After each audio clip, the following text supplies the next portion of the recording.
Assalamu alaikum. Welcome to Goa Publisher. Here we are redefining the geography of education through digital resources for conceptual learning. My name is Abid Salman. I am your माशित उलूम teacher.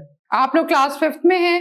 हम लोगों ने अपना 5th chapter ही start किया हुआ है माशित उलूम का, और माशित उलूम के 5th चैप्टर का नाम क्या है बेटा? ज्योग्राफी. और ज्योग्राफी का जो आज हम टॉपिक पढ़ने लगे हैं वो ग्लोबल वार्मिंग से रिलेटेड है. ठीक है, ग्लोबल वार्मिंग के क्या असरात पड़ रहे हैं हमारे पर. तो चलें बेटा हम अपने टॉपिक को स्टार्ट करते हैं. बेटा हमारा आज का टॉपिक है ग्लोबल वार्मिंग के हवाले से मौसमियाती तब्दीली पर ग्लोबल वार्मिंग के असरात. Global warming effects on climate change. ये जो आबो हवा में तब्दीलियां आ रही है ना, इसकी एक बहुत बड़ी वजह ग्लोबल वार्मिंग भी है. शायद आप लोगों को आइडिया हो ग्लोबल वार्मिंग किसे कहते हैं. आलमी हिद्दत. ग्लोबल वार्मिंग इंसानी सरगर्मियों की वजह से जमीन की सतह की औसत दर्जा हरारत में बतदरीज इजाफा हो रहा है. आप देख रहे हैं कि दिन ब दिन टेम्परेचर जो है वो जमीन का बढ़ता जा रहा है, गर्मी जो है वो बढ़ती जा रही है. उसकी क्या वजह है? इंसानी सरगर्मियों की वजह से माहौल में ग्रीन हाउस गैसों का इखराज होता है, जिससे मौसमाती तब्दीली और उससे मुंसलिक दीगर असरात रूनुमा होते हैं.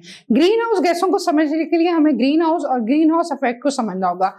अब ग्रीन हाउस क्या है और ग्रीन हाउस इफेक्ट क्या है उसको हम देखते हैं. ग्रीन हाउस असर. ग्रीन हाउस इफेक्ट एक कुदरती अमल है. ये एक नेचुरल प्रोसेस है अल्लाह ताला की तरफ से जो जमीन की सतह को गर्म रखता है. जब सूरज की तवानाई जमीन तक पहुंचती है, यानी कि सूरज की शुआएं जमीन तक पहुंचती हैं, तो उसमें से कुछ वापस खला में मुनक्किस हो जाती हैं, यानी कि खला में पलट कर वापस चली जाती हैं. ये मैं आपको एक सारा एक अमल बता रही हूँ कि क्या है कि जब सूरज की शुआएं जमीन तक पहुंचती हैं तो उसमें से कुछ जो होती हैं वो मुनक्किस हो जाती हैं, वापस पलट जाती हैं, जबकि बाकी तवानाई ग्रीन हाउस गैसों मसलन कार्बन डाइऑक्साइड, मीथेन और आबी बुखारात में जज्ब होकर दोबारा जमीन में फैल जाती हैं और गर्म रखती हैं. कौन कौन सी गैसें हैं? कार्बन डाइऑक्साइड, मीथेन और आबी बुखारात, ये जज्ब हो जाती है. ग्रीन हाउस इफेक्ट के बगैर हमारी जमीन का दर्जा हरारत नाकाबिले बर्दाश्त हद तक सर्द हो जाएगा और जिंदगी नहायत मुश्किल हो जाएगी. लेकिन जमीन पर इंसानी सरगर्मियों की वजह से ग्रीन हाउस गैसों में इजाफा हो रहा है और नामियाती ईंधन के बेदरिया इस्तेमाल के बाद खारिज होने वाली तवानाई फिजा में मौजूद ग्रीन हाउस गैसों और आबी बुखारात में मुकीद होकर जमीन के माहौल को मजीद गर्म कर रही है, जिसे ग्लोबल वार्मिंग कहा जाता है.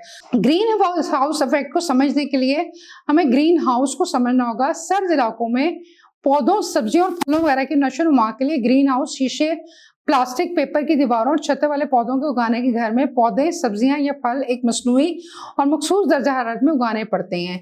यानी कि ये ग्रीन कलर की प्लास्टिक की शीट्स होती हैं, ये ग्रीन कलर की चादर सी होती है, वो लगा लें जिससे टेम्परेचर में कमी आती है.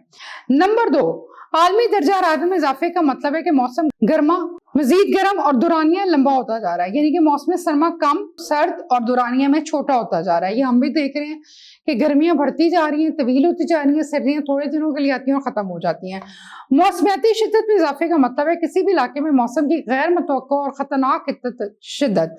मसलन 2020 में पाकिस्तान के शहर कराची में कई दहाइयों के बाद रिकॉर्ड बारिशों का होना.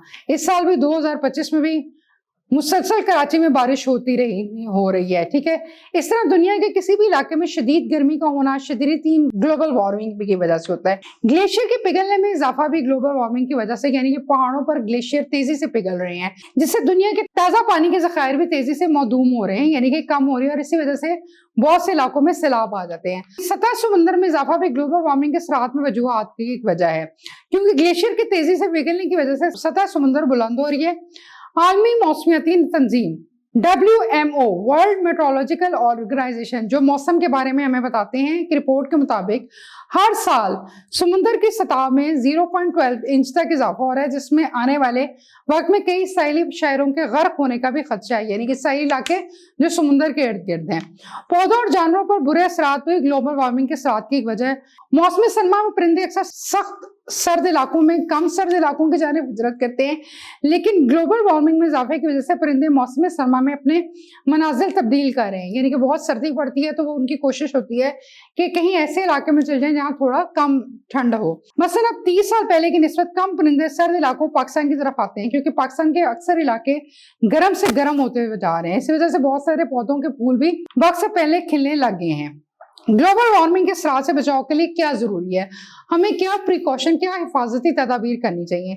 ज्यादा से ज्यादा दरख्त लगाए जाएं, क्योंकि दरख्त अपनी नशो शुमा के लिए कार्बन डाइऑक्साइड का इस्तेमाल करते हैं और ऑक्सीजन खारिज करते हैं, जो कि इंसानों और जानवरों के लिए जरूरी है।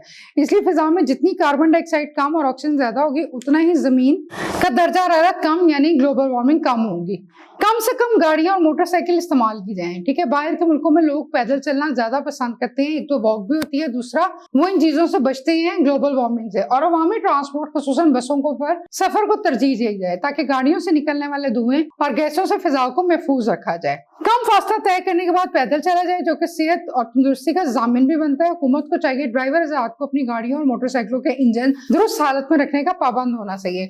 धुआं पैदा करने वाले तवानाई के वसाइल मसलन कोयला, तेल और गैस की बजाय तवानाई के मुतबादिल वसाइल सोलर और विंड एनर्जी वगैरह इस्तेमाल करने पर जोर दिया जाए। हम कोयला, तेल, गैस को इस्तेमाल करते हैं, जबकि आजकल तो सोलर और विंड एनर्जी है, उसको इस्तेमाल करें।